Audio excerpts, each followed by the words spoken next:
안녕하세요. 행정사 오늘도 수업을 하겠습니다.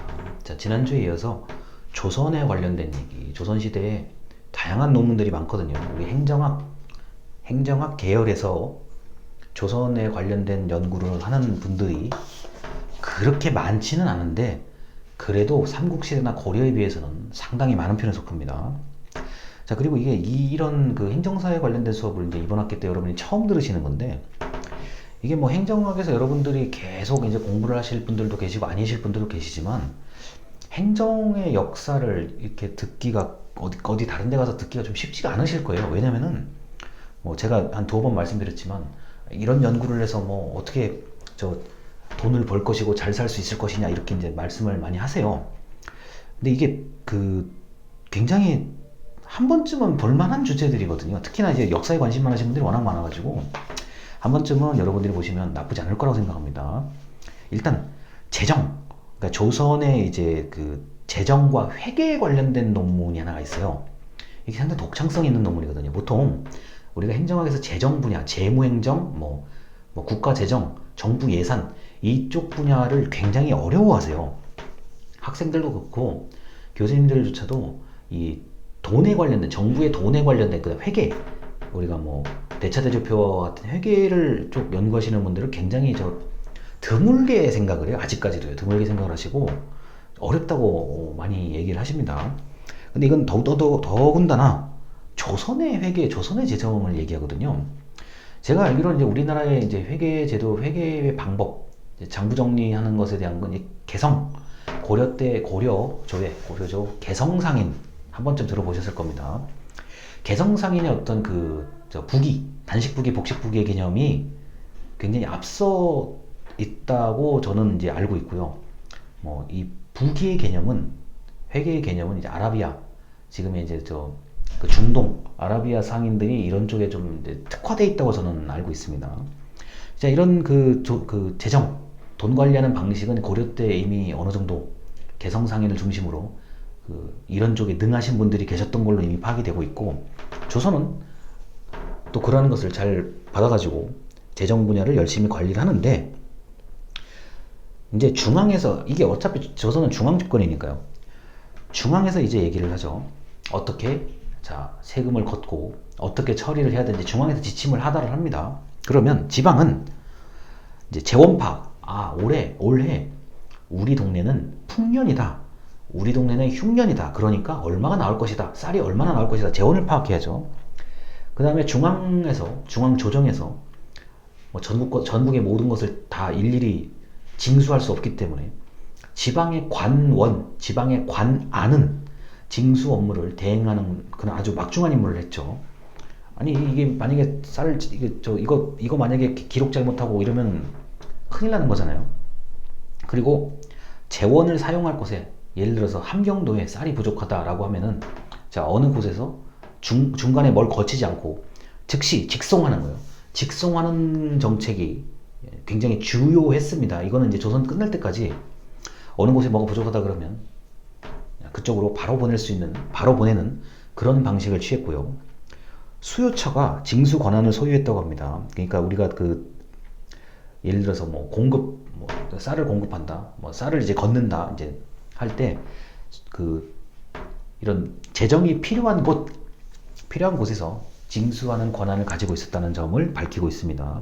굉장히 독특한 논문이에요.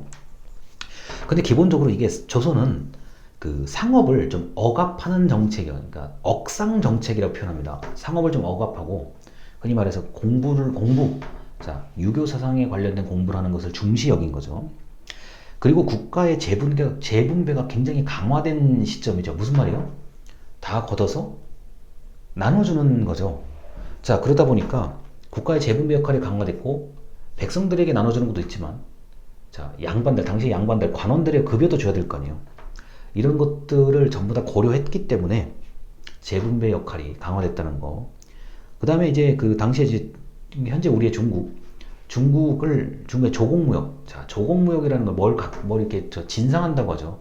뭘 갖다가 바쳐야 되는, 이 조공무역이 좀 활성화되어 있다 보니까 아무래도 상업이 크게 융성하지는 못해요. 그리고 농민은 조세, 곡물, 곡물, 그러니까 요새 말하는 이제 그 특산품이죠. 곡물, 그리고 군역을 부담해야 되기 때문에 굉장히 어려웠다라고 추측할 수가 있고, 실제로도 그랬죠. 자, 그런데 조세, 곡물, 군역이라는 게 이게 벌써 큰 가지가 세 가지가 이렇게 나오잖아요. 그러다 보니까 그 세 가지 영역에 대한 재정 수요를 파악하고 얼마나 공급을 해야 되고 이런 것들을 정확하게 기록할 수밖에 없었던 거죠. 회계는 반드시 서면으로 주고받았고, 반드시 서면으로요. 중앙과 지방의 서면으로 주고받았고, 그 다음에 기록 일치를 하죠. 기록 일치를 점검하는데 이 관원들이, 중앙의 관원들이 파견을 가서, 자, 뭐 예를 들어서요. 지금 장부에 쌀이 지금 5가마가 있어야 되는데, 자, 서류를 그럼 가지고 가서 서류를 비교를 해보죠. 자, 나는 분명히 5가마라고 보고를 받았다. 어떻게 5가마? 그러면 서류는 일치하고 진짜 창고를 가보죠. 그러니까 창고의 문을 열어서 진짜 5가마가 있는지 봅니다. 기록 일치, 이거 현장 일치요. 현장 점검이요. 그럼 5가마인데 5가마 없다. 그러면은 흔히 말하는 암행어사가 이제 뭐 이렇게 그 관원들을, 사또를 봉고 파직한다고 얘기하죠. 봉고, 창고를 봉한다예요. 방을 붙여서 봉한다는 얘기고, 봉고 이후 파직이죠. 우리가 뭐 암행어사 출도라는 거 워낙 자주 보니까. 기록일치를 현장에서 봅니다. 물론 그 전에 서류를 검토를 하고요. 연 1회에서 연 4회, 그 한성, 지금의 서울 같은 경우는 연 4회 보고 체제입니다. 그래서 한성부에서 써서 위로 올리면 위에서 그것을 똑같이 베껴가지고 한 분은 가지고 있고, 그러니까 한성분 당연히 가지고 있는 거고요. 가지고 있고 주고, 그러니까 위에서는 또 베껴서 가지고 있고 또 위로 올리는, 이런 게 그 세부 작성을 해서 분산 보관하는 거고요. 그러다 보니까 회계감사가 굉장히 까다로워요. 중간에 문서가 없어져서도 안 되고, 뭐 굉장히 복잡하죠. 자, 그러다 보니까 이 재정 상태를 보고할 때는 무엇보다도 이런 문서를 분산 배치한다는 점, 이게 굉장히 핵심이라고 볼 수가 있겠습니다. 자, 관직의 박탈 그리고 귀양 등으로 엄격하게 처벌을 했습니다. 이건 회계부정은 굉장히 엄격하게 처벌을 하고 있는데, 여기 이제 해유제도라는 게 있어요. 해유제도라는 게 뭐냐면은, 자, 감사를 받았어요. 감사가 이제 문제 없이 끝난 거예요. 그러면은 이제 한시름 던 거죠. 그 다음에 내가 승진할 그럴 기회가 이제 생기는 거고요. 그래서 이런 걸 전체를 해유제도라고 얘기합니다. 자, 근데 이제 만약에 문제가 생겼어요. 어떻게 돼요? 문제가 생기면, 내가 끝났다. 관직 생활은 끝났다고 봐야 되는 거죠.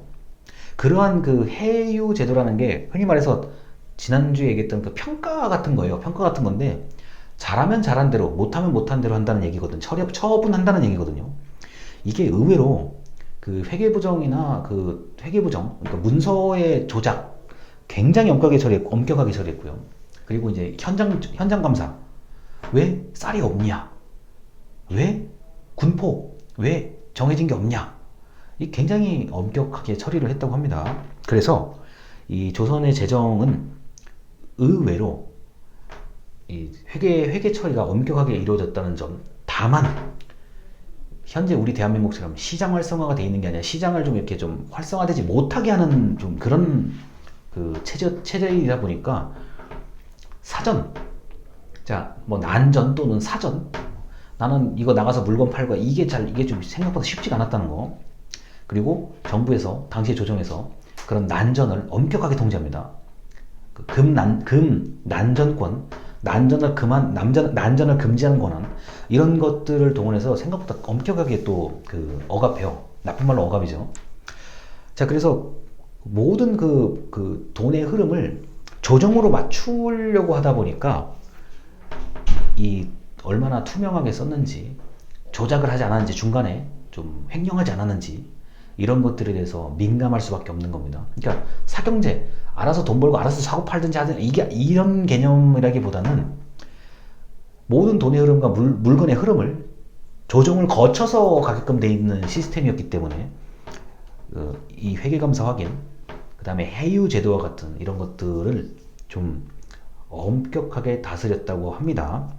물론 이 제도는 제도대로 가는 거고, 또 뭐 양반의 뭐 수탈이라든가 뭐 횡령이라든가 뭐 이 저 농민의 어려움은 그거는 이제 뭐 논외로 얘기하는 거 하고 있는 겁니다. 그래서 우리 조선의 재정의 역사에 대해서 좋은 논문을 소개를 해드렸습니다. 일단 첫 영상 여기까지고 두 번째 영상으로 넘어가겠습니다. 감사합니다.